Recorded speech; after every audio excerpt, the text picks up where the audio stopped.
Go to LinkedIn, take all the jobs that you see there, start applying. Maybe actually, no. First go update your resume, go to LinkedIn and just do some updates. Throw in some updates. Tell exactly what you've done, start applying, keep applying. Maybe, wait till somebody reaches out to you, like a recruiter gets back to you, and then you start in prepping for that interview. Then if you get to the next stage, prep for the next interview. Otherwise, just go back to the previous one and start applying. That's the best way.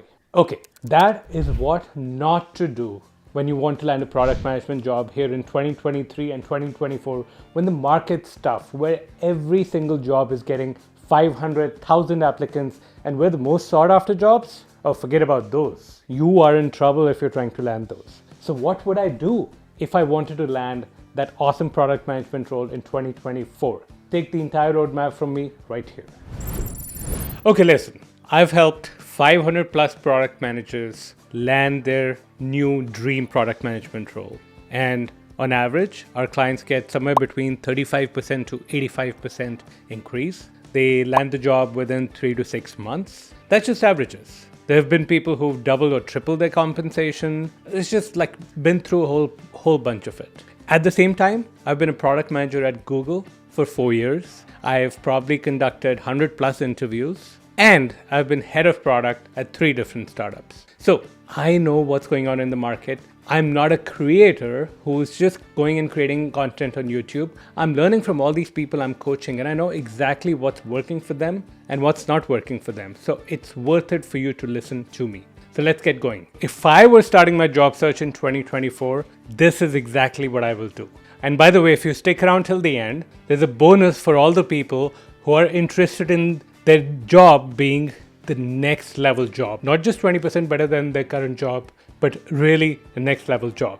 So let's get going. Now, all of you might be wondering, Shobhit, this is a tough market. I need to really stand out. But there's a good reason why it's tough. Good reason why it's tough is because product management is an extraordinary profession. When do you ever get to be as close to the CEO of the product? Which other job comes even close? You get to then work with different types of functions, marketing, engineering, build innovative products, have a major impact on the world, and at the same time make top dollar. You're not digging ditches here. You are doing amazing work, and you'll be compensated highly for it with a fair amount of security and skills that keep building up. So when you think of 2024, what's going to happen is that the market is going to start to improve, but only slightly. What I've seen over 2023 is the market was completely dead late into last year, going into beginning of this year, and then it's picked up in a major way. I mean, at this point, with our clients who've been looking for jobs, we're seeing about an offer a day. Just heard from somebody who got into Meta at L7, and this person's been, really trying across different companies, and they got into a dream role. So things are continuously happening. I'll leave some examples here of some recent wins where people have gotten amazing roles, so you might want to check out that video later. But the fact remains that even right now for every job, there'll be a 500 to 1,000 applications. It's just like a very in-demand profession. So you have to do what it's required to stand out. So let's start with the things I would do. So let's start with number 1. Be clear on what you want from the next role and what the ideal next role is to make sure you succeed for the long term. Now, this is where I'm completely shocked, because product managers, I'm seeing them consistently put so much thought into their products. Who are the customers? What's the vision? What are the pain points of the customers? What the business goals are? Thinking through, coming up with ideas. But when it comes to their career, nothing. It's like, cool, the job is good, 10% better. How do I get to 10% better? That's the core question. What they need to do is they apply the same principles from product management to their career. So they got to think about their career like a product. What does that mean? Well, do some customer research on yourself. What are your long-term goals? What exactly do you value and how much? Quantify it in this next role. I mean, when I work with people, we're doing exercises that I would do with customers in customer research to figure out what people really want. So be clear on what your ideal job is. And remember, just like products, you gotta have them be solving a real problem. And that's what your job is meant to do. But also they need to be feasible. So you also need to take a look at your career and figure out what are the skills you're gonna market that you built up, the experiences you've built up, how you're going to market them so that you can land the role. Because it's great to say, cool, I just want to make $1 million, so how about a Google director role? Excellent. Well, if you've done 2 years of product management, probably not such a good fit. So it really matters taking the desirability, combine it with the feasibility, and now you get a good strategy for what you want to target next. Step number 2. Now, you know what the ideal next role looks like, so make sure you have a good sense of your target income, money, compensation. It's the dirty word that nobody wants to talk about because it almost seems like there's never enough. Others are making way more than you are. And, oh, am I greedy if I'm doing this? Like, people carry a ton of shame around it. What I want you to do is to own your target income.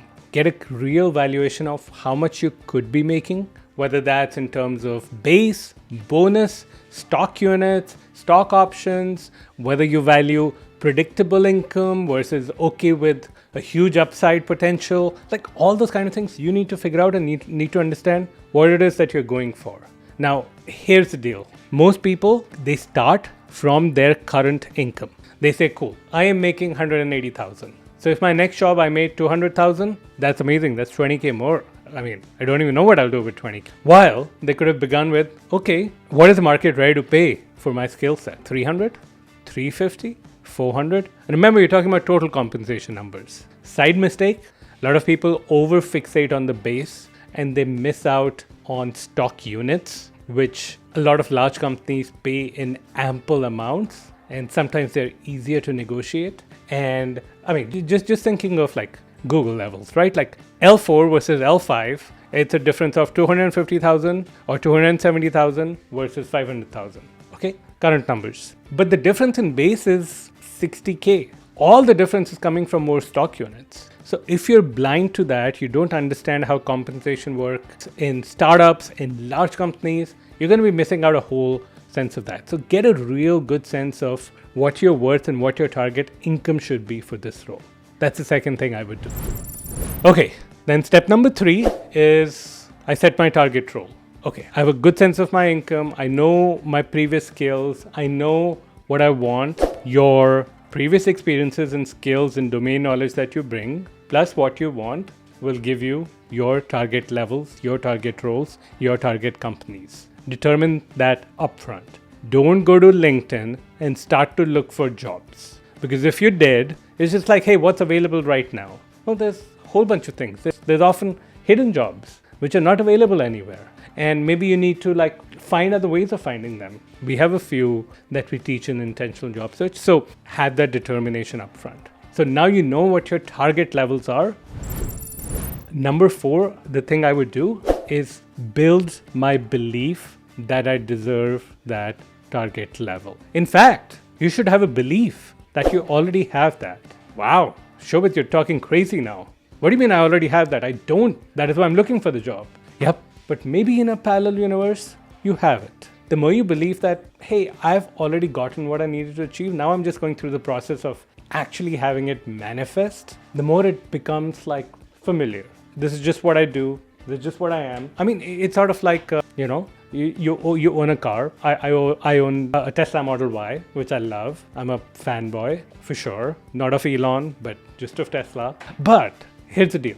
Do I go every day and then I'll walk in and I'm like, oh, wow, this is my Tesla? No, it's just my car. I just own it. That's the level you need to have with what you want to achieve.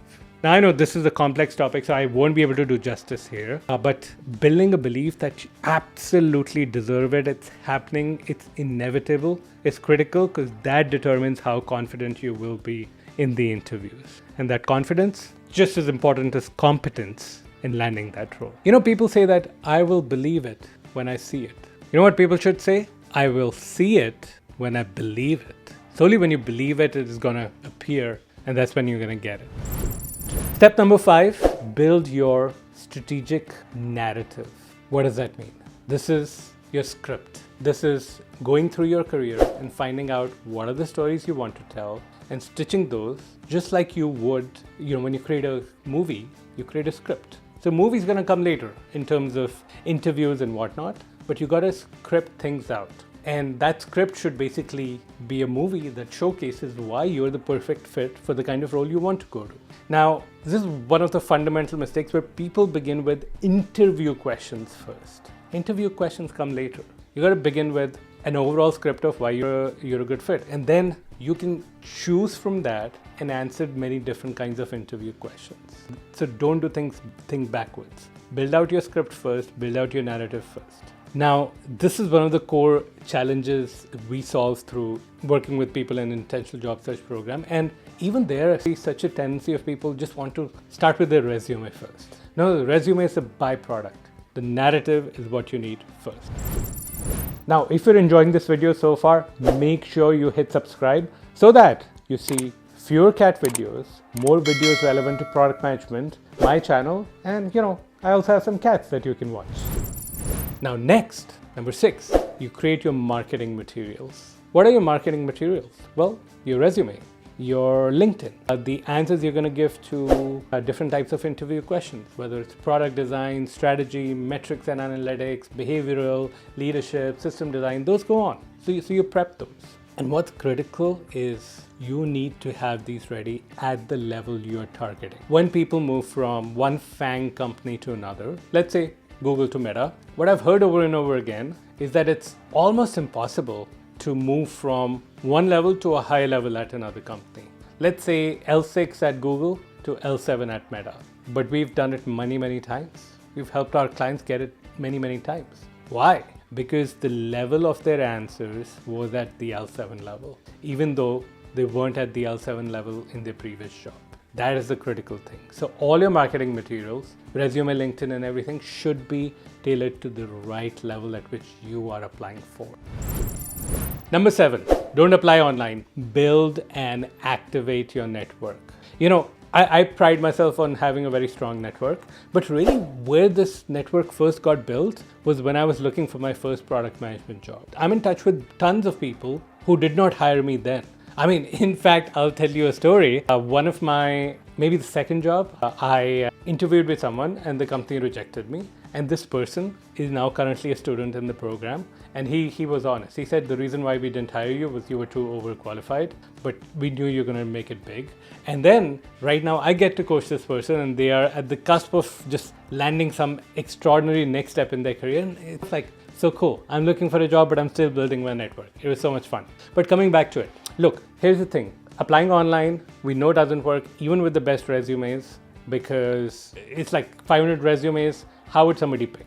Would somebody go through every single resume? No, it gets a short looked at. Sometimes it doesn't even get looked at. Who knows what happens in applicant tracking system? Instead, if you have somebody who's advocating for you and referring you, you have that unfair advantage that you need in landing that product management job.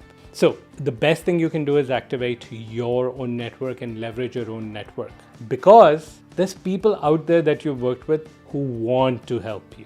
Most of the time, people don't get that level of help because of what reason? Why do you think they don't get it? Think about it. Very simple. They don't ask for it. They feel shy about asking for it. They feel it's a favor. But what we found, if you ask it the right way, people are happy to help you.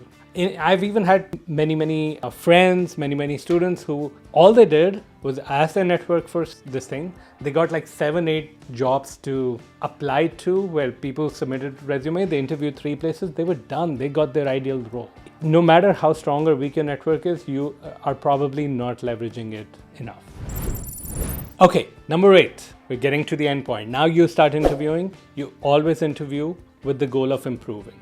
See, the first set of interviews should be mock interviews. Ideally with someone who has hired product managers at that level and can tell you exactly what to do to improve. Now, here your mindset is really important because like if I was doing this, I would, if I had something like intentional job search, that's what I would do. But the point is that you got to be able to be open to feedback and get it from the right people. So one of the worst things that people do is they rely on peers to give them feedback. Now, some peer interviews are good practice, but you want feedback from somebody who hires product managers at the level at which you're interviewing so they can point out this is exactly what's wrong. This is what you need to do to improve. That is what product managers often make a mistake of. And the level at which you want to get your interviews to is what we call unconscious competence. Now, most people tell you about frameworks. Now, what are frameworks? They're a way to structure your answer.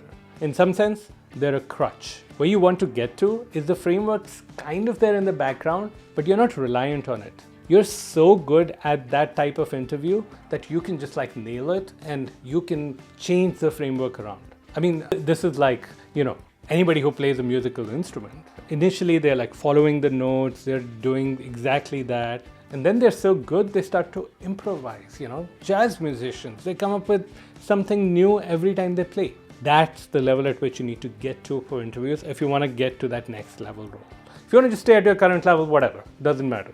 But it's only if you're looking to strive and get to the next level, does it truly matter. And to be honest, it's like preparing for a marathon. Like you got to peak at the right time, you got to do the reps, you got to do even different forms of exercises to get ready for a marathon. Like you don't just run, you stretch, you warm up, you maybe even do weights. I don't know, I don't do marathon, but like if for a sport, I need to strengthen certain muscles, like all those kind of things. And that's one of the cool things when I'm working with people is they're not just doing pure mock interviews.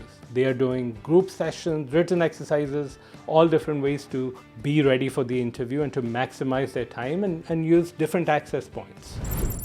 Now, last but not least, you got to negotiate your compensation. Otherwise, you'll be shortchanged. You might just not land exactly what you want. You might not get what you deserve. So here, what's important is to have some insider knowledge. Understand what people in this market with your level of experience and domain knowledge and skills are making. How do you change that based on your positioning? And then you negotiate. Now, negotiation could be its own video. Maybe I'll do it at some point. But one of the things that you don't want to do is to paint yourself into a corner early. Like you don't want to box yourself and like, cool, hey, so we are willing to pay 160 to 180. Is that okay with you? There's ways you get around that. But if you agreed to something upfront, very hard to negotiate out of it. And then there's specific ways and language that you can use that will make the hiring manager and the recruiter want to advocate for you. Because if they're advocating for you, that is your biggest leverage. That's the way you're going to get the maximum compensation for that role, other than, of course, having multiple offers. Then you play them against each other. And that's what I would want to do, is I would want to time my interviews such that I can have multiple offers and go from there. So this is the list of things I would do if I was looking for things in 2024.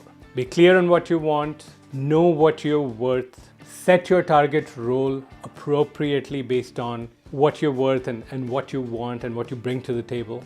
Build belief that you deserve that role. Build your core narrative, the script, the stories that inspire your interviewers. Get your marketing materials like your resume, LinkedIn, your interview answers ready. Build and activate your network. Interview and do practice interviews with an eye of learning and getting to the level at which you need to get to, and build unconscious competence. And then last but not least, negotiate until you have your target income. Now, if you enjoyed this video, I am sure you'll love this next video that I put together for you.